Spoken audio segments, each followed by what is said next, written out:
I am so excited. Like, this is going to be my favorite video, and I have got to find a way to make it short so it's not 10 hours long. But this is going to be about finance. I love the subject of money. I think to be a good dad, you got to be good at controlling money. You want to build a future for your family. You want to be a dad that leads your family. You need to manage your finances well. And both mom and dad obviously do that together. But you both have to do it. It can't be one or the other.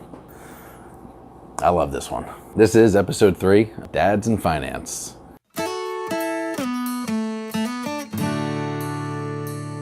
I'm very Christian based, and so I throw in scriptures every once in a while, not all the time because I don't know them all, but in our family, this is what I teach my boys. We make wise money decisions. We tally our resources before building a tower. And that's an old Bible story that I think everyone in the world's heard of, but maybe not. I don't know. But no matter our net worth, we control our expenses, our income, and our investments. And I'm just so excited to be doing this one. Let's start with the basics. Budget. It's just that simple, budget. And a budget's telling you where your money is going to go. It's not a record of what happened. A record of what happened is called an expense report. So if you're making $1,000 a month, you just write $1,000 at the top of a piece of paper, and then you start writing down what you're going to spend that $1,000 a month on. And obviously, you better be making more than $1,000 a month.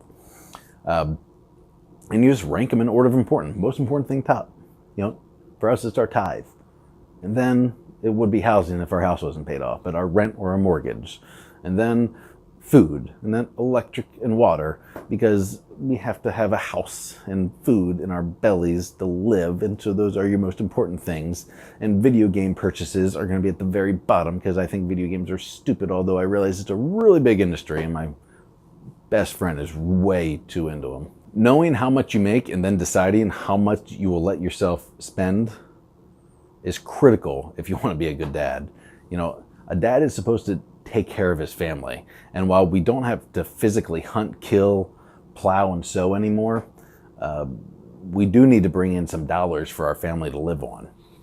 The goal every month, at least it's always been my goal, is to have extra money at the end of every single month. Like, paycheck to paycheck is just not comprehensible for me. And I realize if you're starting off lower income, you got to get there. But, you want to get to the point to where you have extra every single month. And then that extra can start to build up. And that's where your reserves and your big purchases will come from.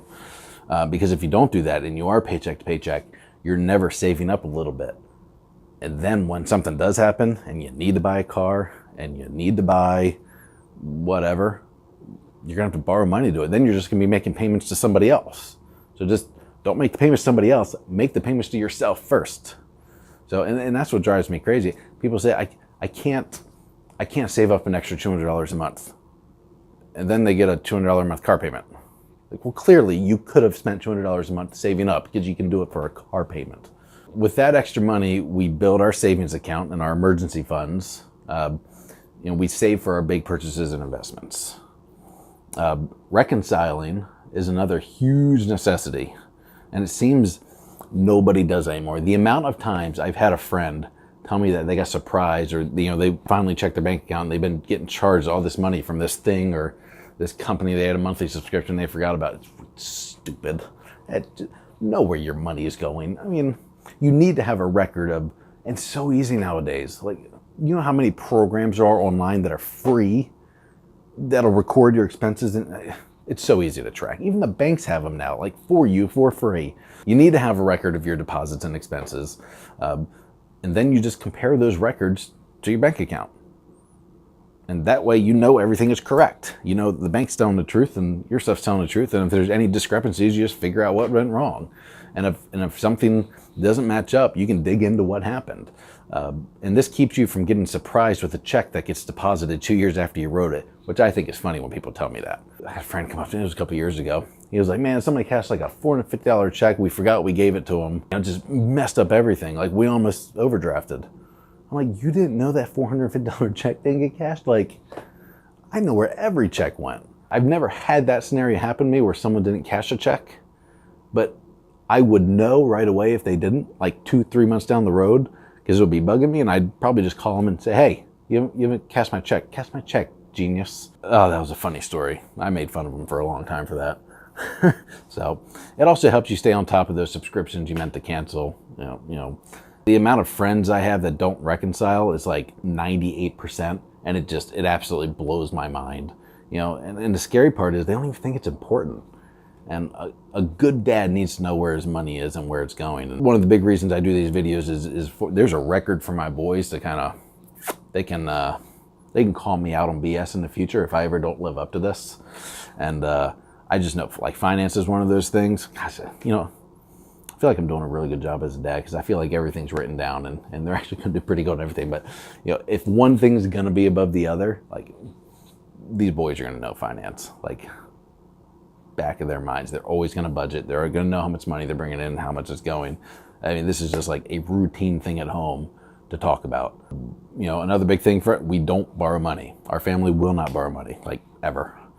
No credit cards, no car payments, no payments on anything. So if you're struggling financially and you want to get ahead, you will stop signing yourself up for payments. I mean, they're just an absolute drain on a budget. They're a drain on your bank account. And if you don't have payments, you could actually save the cash and actually buy the things you want. I don't get it. People say they don't have money and then they get payments. Like, now that's why you don't have money. Like, you did have the money. That's why you were able to get payments. I can't save up and buy a car, but I'll get a car for $400 a month. Like, just save the $400 a month before you need the car. Like, you were obviously making room for it, and now that you have the car, just make the room before you have the car. Drives me crazy. Instead of getting that $300 a month car payment for 3 years, just pay yourself $300 a month for 2 years and go buy yourself a car for cash. And you're going to get a better deal when you're paying for cash. You're not going to spend as much money, because when it's all about payments, you're going to sign up for this ridiculous car, probably brand new. It won't be a good deal. It's got to have a 10% premium, factor in interest. When it's about cash, you don't want to part with $20,000. So you're more than happy to settle for a $10,000 car and then keep that extra $10,000 in your bank account. I mean, it gets hard to buy big items when you're paying cash, because you feel that so much more than if you just throw it out on payments. Once you get to a cash mentality, your whole outlook changes. When you've been living paycheck to paycheck for years and you finally build up $1, $2, $5, $10,000, the reality is you're going to want to hang on to that cash. Like, it feels so good to have a bunch of cash in your bank account, and it makes you feel successful, because you are, and warm and toasty inside. And instead of buying all the stuff you used to buy, you'll just prefer to see the big bank account and not have the stuff. Hopefully. And I realize people are differently, but that was certainly my experience. Like, having a lot of cash is nice. Now, once you get to a wealthier lifestyle, there are arguments to be made that financing and payments enable you to keep more money invested, and thereby you make yourself more money, and using the whole leverage stuff. And instead of unplugging money away from investments and buying something big for cash, you borrow money 3% because your investments are earning 10%. If you don't have investments, you don't need to take that advice.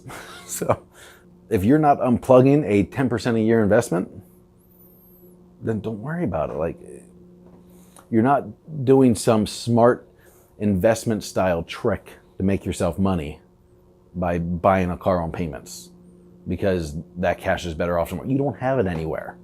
So I get the argument. Listen, don't pull it out of the S&P 500. It earns 12% a year, over long term. Obviously, your car payment's only 2%. So, get the car payment and leave your investment plugged in. But, half these people making that argument don't have any money in the S&P 500. They don't have any investments because they're broke.